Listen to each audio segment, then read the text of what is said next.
बिस्मिल्लाहिर्रहमानिर्रहीम। जनाब, स्टोरी मैंने एक ही शेयर करनी है और स्टोरी आपने थंबनेल पे देख ली होगी। करप्शन के स्कैंडल ही स्कैंडल, स्कैम ही स्कैम निकल रहे हैं इस हुकूमत के, जो ये नारा लेके आई थी कि जनाब हम तो करप्शन पकड़ने के लिए आए हैं। उनका कभी आटा करप्शन, कभी चीनी करप्शन, कभी दवाइयाँ करप्शन, कभी मास्क करप्शन, कभी रिंग रोड करप्शन। अब एक नया करप्शन का जो है ना, एक नया वो निकल आया है स्कैंडल, और वो नया स्कैंडल है जनाब कोरोना का जो इमदादी पैकेज आया। उसमें मैंने आपको बड़ी अंदर की बातें बतानी है भाई, ठीक है ना जी हाँ। और कुछ तो इशारों में बतानी है, फिर आप समझ जाना कि कहाँ पर गया। ये हमें उसी वक्त ही समझ आ गई थी कि जब NDMA के साबिक चेयरमैन साहब जनरल अफजल साहब ने जाके सुप्रीम कोर्ट में फरमाया था कि एक कोरोना के पेशेंट पर 25 लाख रुपए खर्च हुए हैं। वहाँ पे कह का बुलंद हुआ था, ठीक है ना। और चीफ जस्टिस साहब ने भी खैर से हैरानी का इजहार किया, लेकिन अब हैरानी के अलावा हो ही क्या सकता है। तो जनाब वो इस तरीके से जो है ना, उन्होंने अब एक रिपोर्ट आई है, आई नहीं रुकवाई गई है, ठीक है, लेकिन वो एक तरह से लीक हो गई है, जैसे होता है। मतलब इस तरीके से लीक हो गई है कि AGPR के जनाब वो अब वो रिपोर्ट हो गई है। रिपोर्टेडली वही रिपोर्ट, वो AGPR के ऑफिशियल्स की ज़बानी वो ये कहा जा रहा है कि वो रिपोर्ट जिसका ऑडिट हुआ था कोई 1200 अरब रुपए। जी हाँ, अब IMF ने दिया। IMF ये मामला क्या है? मामला है कि अपना ऑडिटर जनरल ऑफ पाकिस्तान, ठीक है ना, ऑडिटर जनरल ऑफ पाकिस्तान की रिपोर्ट है जो ऑडिट करता है। और जनाब वो ऑडिटर जनरल ऑफ पाकिस्तान ने वो रिपोर्ट तैयार की।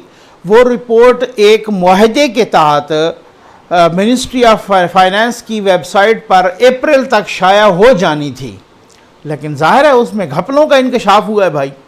और घपले भी ऐसे वैसे अरबों रुपए के घपले। जी हाँ, अब वो 1200 अरब प्लस का फंड था, वो पैकेज था, वही कोरोना पैकेज।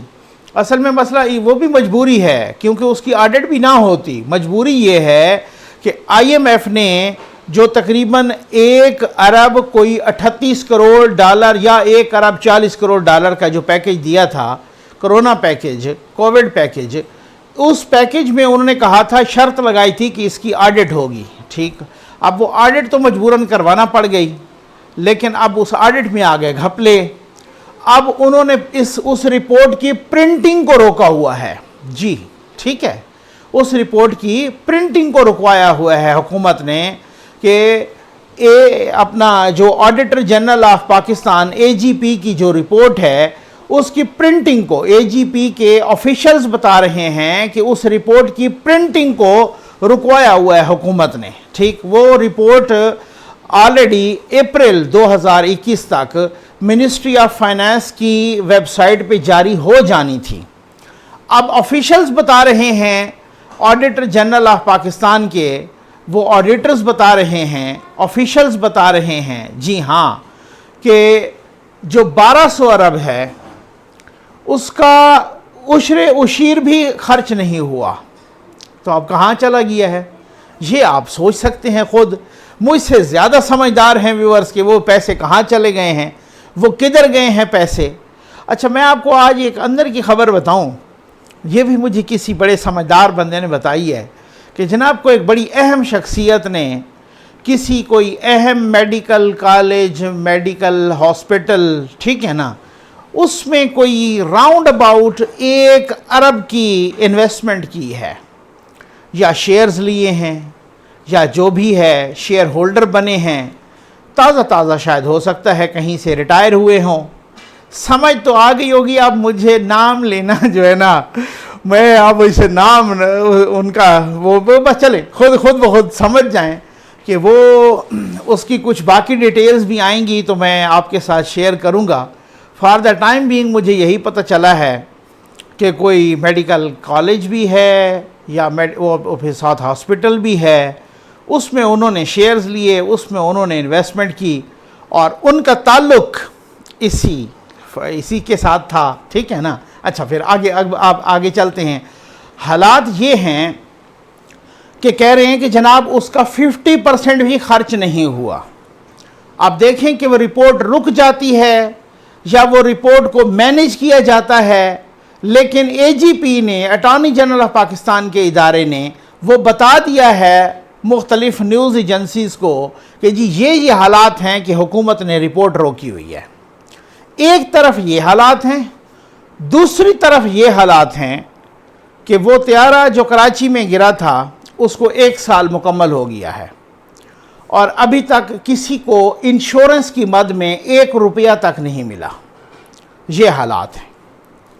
अब आप अंदाज़ा करें ना भाई, एक तो होती है ना इंक्वायरी, वो तो आपको पता है कि वो त्यारा जो हवेलियाँ में गिरा था जिसमें जुनैद जमशेद साहब भी चले गए थे, हमारे बड़े अच्छे दोस्त भाई, और बाकी भी बहुत कीमती जानें चली गई थी। तो इसी तरीके से जो आप अंदाज़ा कीजिए कि वो तो इंक्वायरी तो चलो उसमें तो वैसे ही कुछ नहीं निकलता ना, लेकिन आज तक किस इंक्वायरी में किसको सज़ा मिली है। लेकिन एक बात कि जो मुसाफिर चले गए हैं, जिनकी जानें चली गई हैं और ऑलरेडी वो इंश्योरेंस उनकी हुई होती है, उनको इंश्योरेंस की मद में किसी ने नहीं दिया। ये मुझे याद है कुछ अर्सा पहले तक उस हवेलियाँ वाले त्यारे को जो गालिबन 2016 में गिरा था, उनको भी नहीं मिली थी।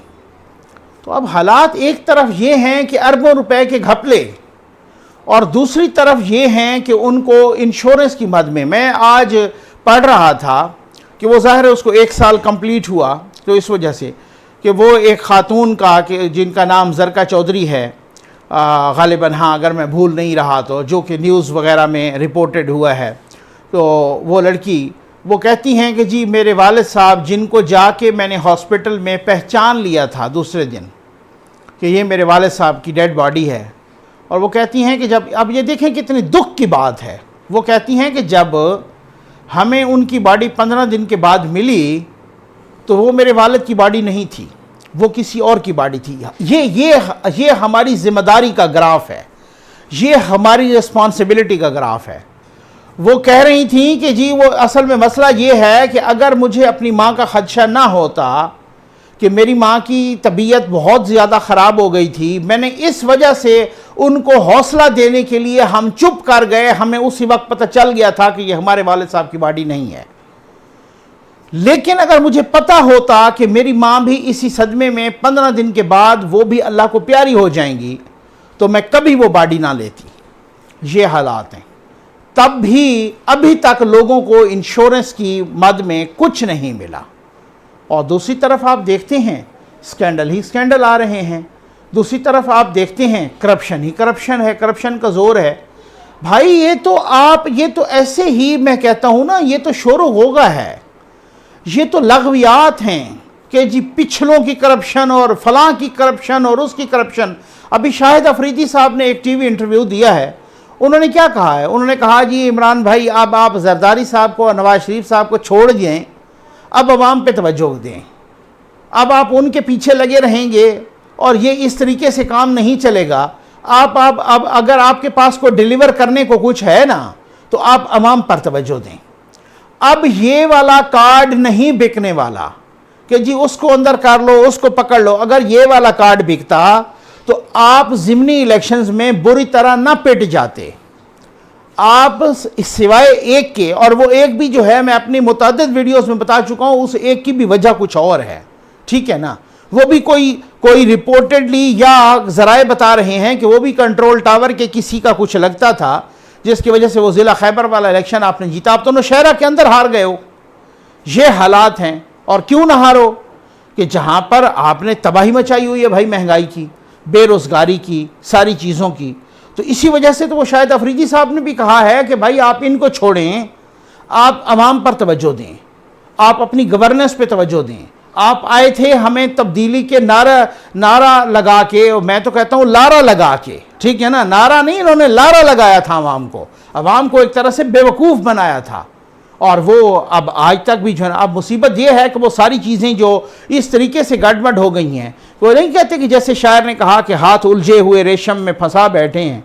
अब बता कौन से धागे को जुदा किससे करें। इनको भी समझ कुछ नहीं आ रही कि कौन से धागे को जुदा किससे करें। अब इनको एक ही होता है कि जनाब वो फलां चोर पकड़ा गया, वहाँ उसको अंदर कर दो, वो माफिया हो गया, वो माफिया खा गया। भाई सारे जब माफिया हैं तो आप क्या करने आए हैं। उम्मीद है आपको वीडियो पसंद आई होगी। आपका बहुत बहुत शुक्रिया।